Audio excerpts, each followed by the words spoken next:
건강한 엄마가 건강한 아이를 만든다. 내 몸, 내 아이. 안녕하세요. 손유빈입니다. 오늘 세 번째 시간으로 찾아뵙는데요. 자궁질환 잡는 골든타임을 주제로 얘기를 나눠보도록 하겠습니다. 먼저 함께 해주실 분 소개해드립니다. 이재성 원장입니다. 원장님 안녕하세요. 네, 반갑습니다. 네, 반갑습니다. 모든 질환의 치료에는 골든타임이 있다라고들 하는데요. 자궁근종이나 자궁선근증, 진료와 치료의 골든타임 언제라고 보시나요?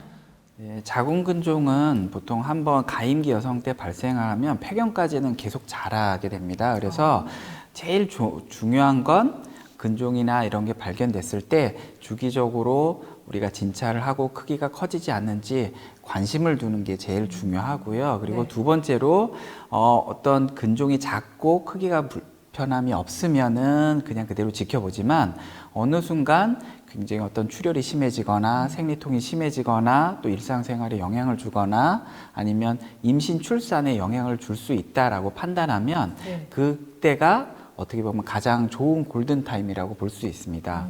그 기간을 넘겨서 계속 방치하게 되면 정말 자궁 근종이 너무 커져서 근종만 치료하기 어려운 경우에 이제 적출을 해야 되는 경우가 발생하기도 합니다. 네, 몸의 변화에 좀 늘 귀를 기울여야겠네요. 이제 하이프 치료가 아무래도 뭐 가임기 여성들 이제 앞으로 뭐 임신과 출산을 또 앞두고 있는 여성들에게는 굉장히 좀 선호도가 높다라고 알고 있는데 치료 과정이 번거롭다거나 복잡하거나 그러진 않나요?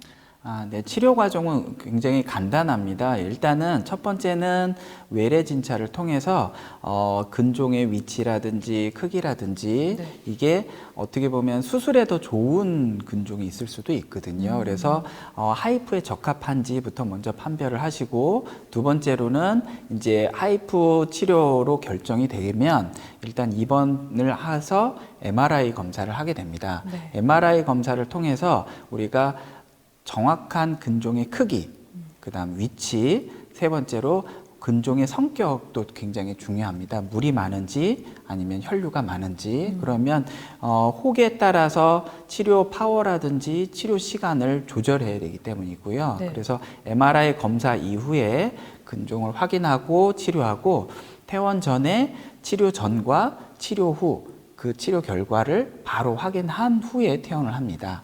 퇴원 이후에는 일반적인 건강관리라든지 이렇게 하시면서 3개월, 6개월, 9개월, 12개월 치료 부위의 회복이라든지 이런 근종 부위가 줄어든다든지 그런 다른 전체적인 관리를 하면서 지켜보게 됩니다.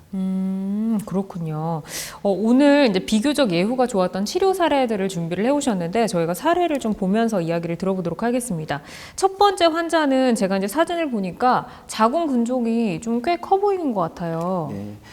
첫 번째 분은 42세 기혼 여성입니다.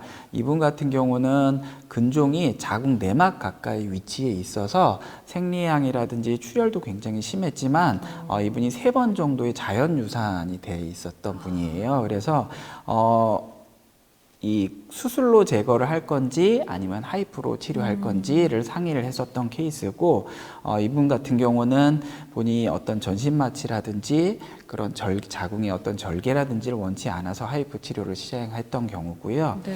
치료 후에는 치료 부위가 완전히 괴사됐는지 우리가 치료 전후를 MRI로 비교해 봅니다. 그래서 치료 후에 잘 괴사가 된 후 괴사된 부위가 어떤 우리가 이제 분비물이라든지로 계속 조금씩 배출이 되게 됩니다. 그래서 이분 같은 경우는 한 6개월 지나면서 근종이 완전히 배출이 돼서 좋아진 소견을 보였습니다. 하이프로 이제 태우면 그게 점차적으로 배출이 되는 과정. 네네.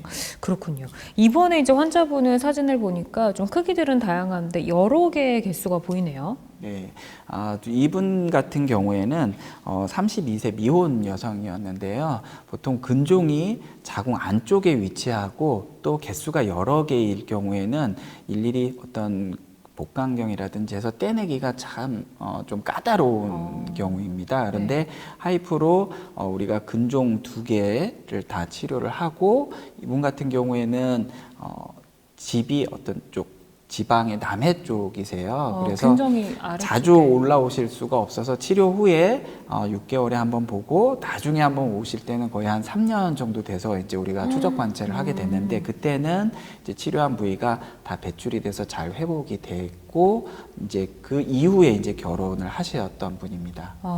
다행이네요. 이제 저희가 사례와 함께 이야기를 전해드리고 있는데요. 환자들마다 치료 효과는 다를 수 있는 점 유의해 주시기 바랍니다. 치료를 앞두고 있거나 계획하고 있으신 분들 치료 전에 꼭 유념해야 하는 사항들 어떤 것들이 있을까요? 네. 자궁근종이라는 거는 어떻게 보면은 한번 생기면 없어지지는 않기 때문에 분명히 치료해야 될 골든 타이밍이라는 게 있습니다. 네. 그래서 내가 어떤 치료를 계획을 하고 있을 경우에 근종이 너무 크거나 아니면 이렇게 개수가 많아지기 전에 미리 방문해서 우리가 치료 시기를 잡는 게 굉장히 중요하고요. 그리고 또 치료 결정이 됐을 때에도 혹이 수분이 많다든지 크기가 클 경우에는 미리 우리가 호르몬 치료라든지 약물 치료해서 근종의 크기를 줄인다든지 치료의 반응성을 높여주는 게 중요하고 또 실제 치료하기 직전에는 장에 가스가 많이 찬다든지 배가 이렇게 빵빵하면은 별로 좋지는 않거든요. 그래서 치료하기 한 3, 4일 전에는 미리 우리가 섬유질이 많거나 가스가 많이 차는 음식들은 좀 피하시고 가급적이면 다이어트를 하고 오신다 생각을 하시면 훨씬 더 좋겠죠. 네. 그렇군요. 정말 이제 모든 질환이 그렇기는 하지만 이 하이프 치료라고 하는 것은 정말로 전문의와의 충분한 상담을 통해서 나에게 맞는 치료를 받는 게 진짜 중요하다라는 점을 느낄 수가 있었고 모든 치료법에는 부작용이 따를 수 있다는 점도 기억을 해주시기를 바라겠습니다. 그리고 방송 초반에 원장님께서 말씀을 해주셨는데 하이프 치료가 자궁 근종이나 성근증이 있다고 해서 다 가능한 것은 아니다라고 말씀을 해주셨어요. 개인에 따라서 크기나 개수, 위치가 어떤 형태를 보이냐에 따라서 비수술적인 치료인 하이프냐 또는 수술적인 치료가 더 고려가 돼야 하냐 이런 것들이 달라질 수 있다는 점 명심을 해주시기를 바라겠습니다. 지금까지 이재성 원장과 함께 자궁 질환 잡는 치료 골든타임에 대해서 살펴봤습니다. 오늘 좋은 말씀 고맙습니다. 건강한 엄마가 건강한 아이를 만든다. 내 몸 내 아이 3번째 시간 함께 했습니다. 자궁 치료를 하는 골든타임에 대해서 살펴봤는데요. 다음 시간에는 임신과 자궁 질환 궁금증 베스트 7으로 돌아오겠습니다. 시청해주신 여러분 고맙습니다.